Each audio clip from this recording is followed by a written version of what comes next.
Hey guys, James here with Waterford Business Solutions.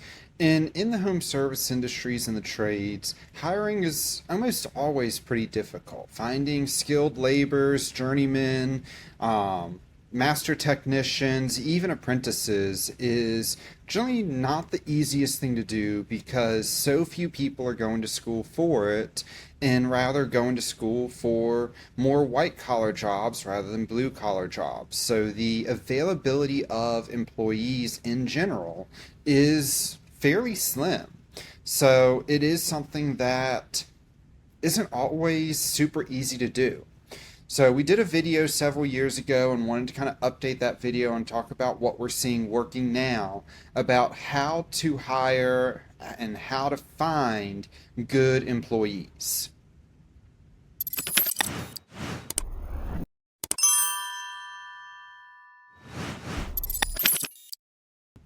As always, guys, if you find this video helpful, useful, or anything at all like that, feel free to go ahead and like and subscribe to our channel, share this video with anyone that you think could use it, turn on notifications because we post videos just like this every single Monday to help you understand your finances, grow your business, and better understand your business as a whole. Getting into finding employees, good employees, it really is going to depend on where you're located as the best option. In general, we haven't been seeing job boards working nearly as well as they have in the past using programs like Indeed or ZipRecruiter or anything like that. We're just really not seeing those boards be super useful. We have seen a bit of an uptick in kind of the use of LinkedIn to find some employees. So for some clients, that is an area that they've seen success in working there and getting some decent bites on and employees coming in there. So that is one area to kind of look, see if anyone is interested there or put a posting out for anyone there in your local area that you're looking to hire there, because that could be something that attracts some people there and gets you some decent employee recognition, etc. there. But really the biggest area that we see a easy way to get employees regularly is going to be having a solid relationship with a local trade school. Making sure that a school that is out there training and certifying these people, even starting them out as an apprentice, is going to be kind of the best way to have a decent flow of potential new employees coming in. And this key there is going to be having a solid relationship with them. Maybe you go in and you help teach some classes, something like that, even though it might not be exactly what you want, because the school is going to reward those companies that are helping them and working with them more than just someone calling up and saying, hey, do you have any graduates looking for a job? It's really important to get that relationship on the right leg, because so often we see companies that are not really doing that on a day-to-day basis, and then they just call up the trade school, call up the technical school, and say, do you have anyone looking for a job or any future graduates? And normally the answer they get is no, because the schools have already put these potential graduates or soon to be graduates onto other companies that are already working with them, because if you're needing employees, it's very well possible that this other company may need some employees too. So important to make sure you've got that solid relationship there with these trade schools and not just kind of randomly reach out and talk with them. That's going to be the best way to ensure a decent flow of potential job applicants there. If you're going to be using job boards or Indeed or ZipRecruiter, make sure that you are very thorough with what you are doing on the job posting there. Make sure that you are explaining exactly what it is that you are looking for, what benefits that you have, anything and everything like that, so that you can go ahead and appeal to as many people as possible. If you offer any type of benefits at all, make sure that's listed in the job posting. That will be super, super useful there. If you offer any type of paid time off or anything like that, any type of recognition, also explain your compensation. If you're paying hourly, if you're paying piecework or anything like that, make sure all of that is explained in black and white. The more detailed you are there, the more likely a candidate just kicking the tires will apply because they realize that you are serious.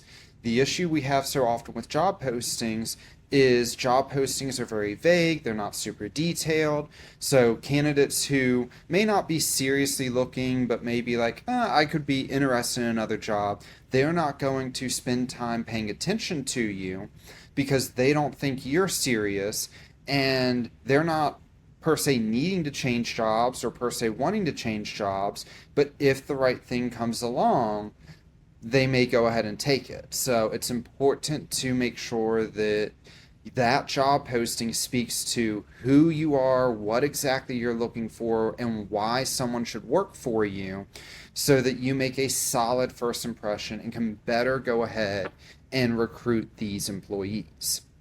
That will be super beneficial for you long term in these job postings. The other thing to do is keep your ears open. Listen to what everyone's saying.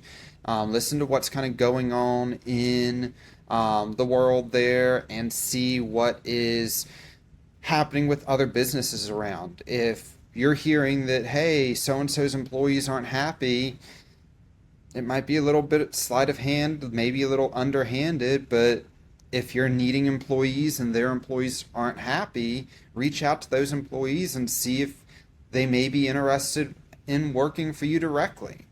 If you're looking for a new main manager job, like a salesperson or a GM or something like that, find someone that's got a good reputation at a competitor or a local firm and see if you can entice them to work for you, because long term they may be able to get other employees from that other location to also come and work for you, giving you some more employees. I see that happen all the time where a client hires a new GM or a new salesperson, and as they grow, a lot of the new employees work for that GM or salesperson at a different company already because they had a solid relationship and really liked that GM.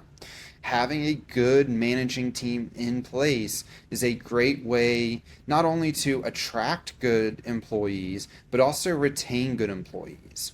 And it's also something about making sure your retention of employees is good. If you've got a solid reputation with your employees, they'll talk with friends that may also be in the trade and may also be interested in employment.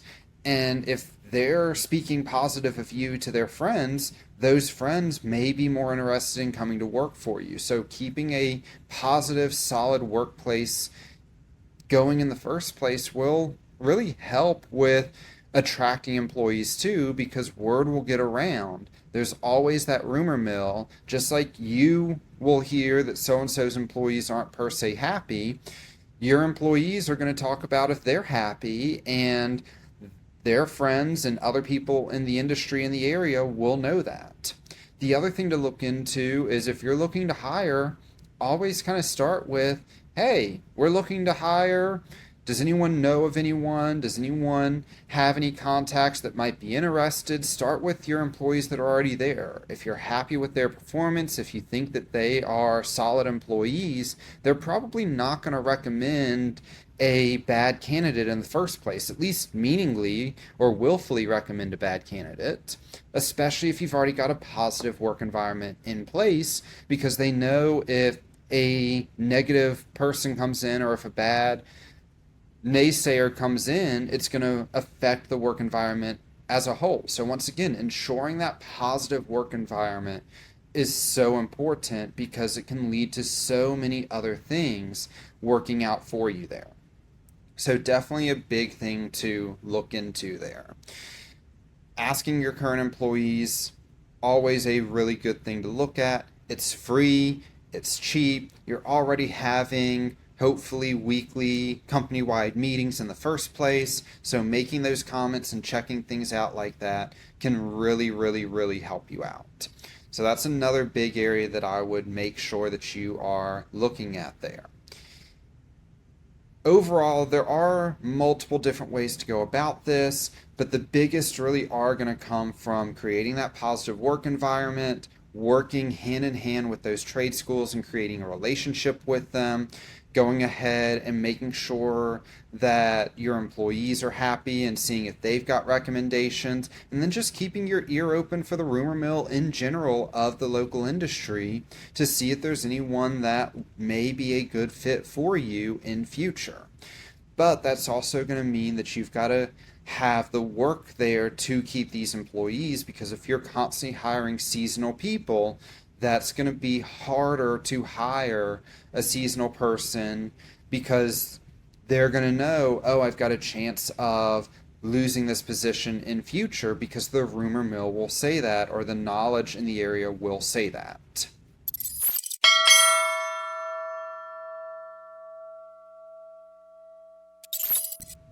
If you guys found this helpful, like I said, go ahead and like and subscribe to our channel. We do videos like this every single Monday.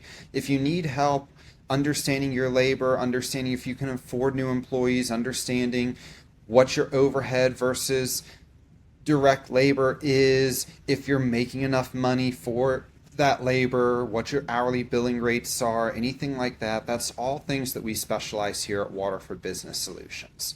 Feel free to go ahead and give us a call at 864-351-0852 or email us at info@waterfordbusiness.com, and we'll be happy to work with you and talk with you about how we can help you better understand all of those different factors.